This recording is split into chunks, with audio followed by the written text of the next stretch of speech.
Hi, everybody. Um, so I'm here to talk to you today about tarot cards. Let's see, tarot cards. Um, I'm sure that most of you have heard of tarot cards, but if you haven't, they are a really cool way to give readings. So I love to read tarot cards. I also read angel cards and oracle cards, but I mostly prefer tarot. The reason is so oracle cards have messages on them. So you can just take the message that's on the card at face value. But when you give a reading with oracle cards, you rely heavily on your intuition.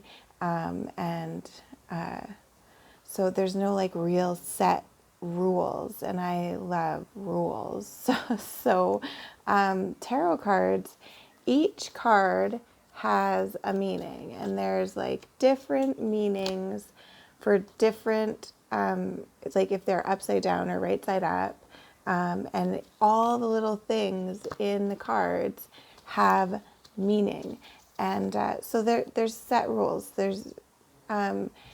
Everybody will get a different reading based on how you pull the cards and what you do, but the cards never change. They always mean the same thing. So that's why I love tarot so much, because it's structured. So, so tarot cards are cool and they have like kind of a neat history. So they were first mentioned, I mean, like it's recorded, the first mention of what probably was tarot cards was back in 1440. The Duke of Milan mentioned triumph cards, was what he referred to them as, asking for them to be brought to an event that he was having. And he listed them separately from regular playing cards. So they assume that it was, he wasn't asking for playing cards, he was asking for something different. So triumph cards back then, it was a game that was similar to bridge and people played it. And it kind of traveled around Europe, and in the 1530s, it really it took off, and they called it tarocchi, which is the Italian word for tarot. So yeah, that seems to be the origin story of how tarot ended up coming to Europe.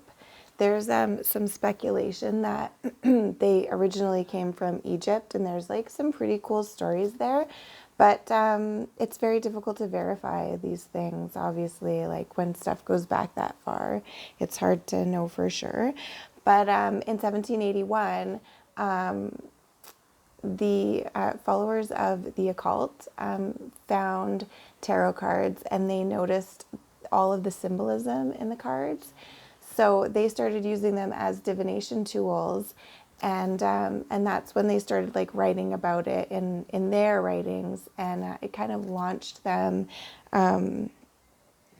into the occult philosophy. So it's kind of a neat history, and that's where it came from. And now, I mean, people read them all the time, and they're the tarot cards like on T-shirts and all kinds of stuff. So it's pretty cool. They've become like fairly mainstream, which is neat. So that's like a bit of the history of tarot. And yeah, so when you do readings with tarot cards, like I said, they all have specific meanings, and everybody is afraid of the death card. But just for the record, the death card doesn't mean you're gonna die. It means like changes and stuff. The scariest card in the deck to me is the Tower card, because that means everything in your life is gonna like abruptly change. This is like you walk outside and get hit by a train changes. Like it's very serious. So it's always weird when I pull that card in a reading. It means like, yeah, crazy stuff is going to happen. So that's my scariest card. The cool thing about tarot is that they line up with astrology and like each zodiac sign has its own card. So that's really cool. I'm a Leo and I'm the strength card. And in that card is a woman like petting a lion. So it's kind of cool, the symbolism that goes with that. Considering it started out as just a game and it turned into this, it's really neat. So there's also like minor cards, cups and wands, and swords and pentacles. And those cards have different meanings too. And each of those suits means different things. So if you get a reading and you pull like swords, this deals with your state of mind,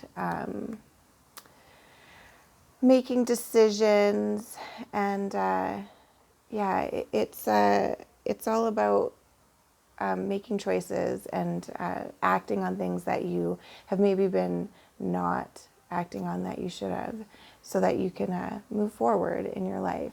So swords are pretty good, but sometimes the message isn't always that great with them. Cups, when you get cups, see, this is the cup card. I love this one. It's all about choices and choosing the right thing, which is not always easy. But cups deal with emotions and relationships and stuff like that. And you'll usually find water in scenes with cups, or like different kind of earth things. That it's all about, if you get a lot of them in a reading, you need to be following your intuition and listen to what your gut is telling you and go with that. So cups are cool too. They're my favorite. Pentacles are neat also because they represent like our material things. So when you see a lot of pentacles in a reading, usually it means money. A lot of the time it means like money is coming to you or material things are coming to you, which is good, right? Everybody wants to be successful and financial matters.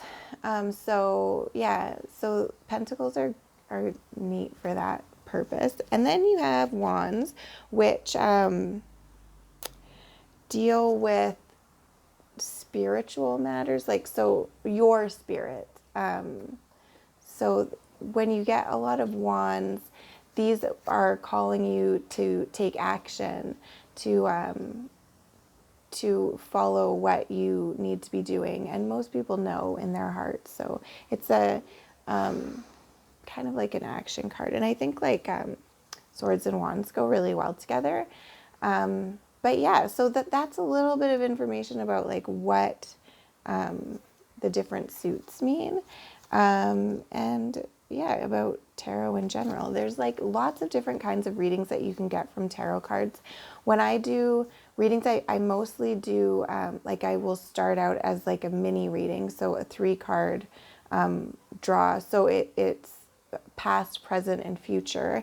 And then I will talk to the person and pull more cards as they have questions, or to get clarity on something that the card said regarding something in their life. And those readings I really like to do because they're very, you get to really get a lot of information, but there's like super in-depth cards that you have to like pull like 40 cards, and they can take like over an hour easily, without even answering any questions that the client has. So those are big readings that take a long time, and you get like a lot of information, so they're fun. But yeah, if you're starting out with tarot cards, you definitely want to get them and check them out and learn. There is a book in the deck when you buy them. It's somewhere. So, and that gives you kind of a general idea of what each card means. And then you can look it up online and learn about more about what the cards mean, and then get comfortable with them. Do lots of readings for yourself. I read my cards for myself sometimes, and sometimes it's hard because you're like it's too personal, but it's good to practice on yourself. So definitely do that. And then practice on your friends and get used to how the cards feel and what they do. And And always, always clear your cards in between every reading. You can get sage or Palo Santo and put the smoke on the cards. You can put clear crystal quartz on top. You can set them out in the moonlight. You can take a minute to ground them with yourself, but always clear them in between each. You don't want the energy from the last person's reading to screw up the reading for the next person. So always clear the deck and yeah, just get used to the cards. Just play with them. I really love tarot cards. I think that they're really neat. And sometimes you can just, if you want to have like a quick answer if something's going on and you just want some outside advice or intuitive hints, you can just pull one card and see what it says, and it'll give you wands. It'll give you a nice little message from spirit to tell you maybe what path you should be on or where you should be headed.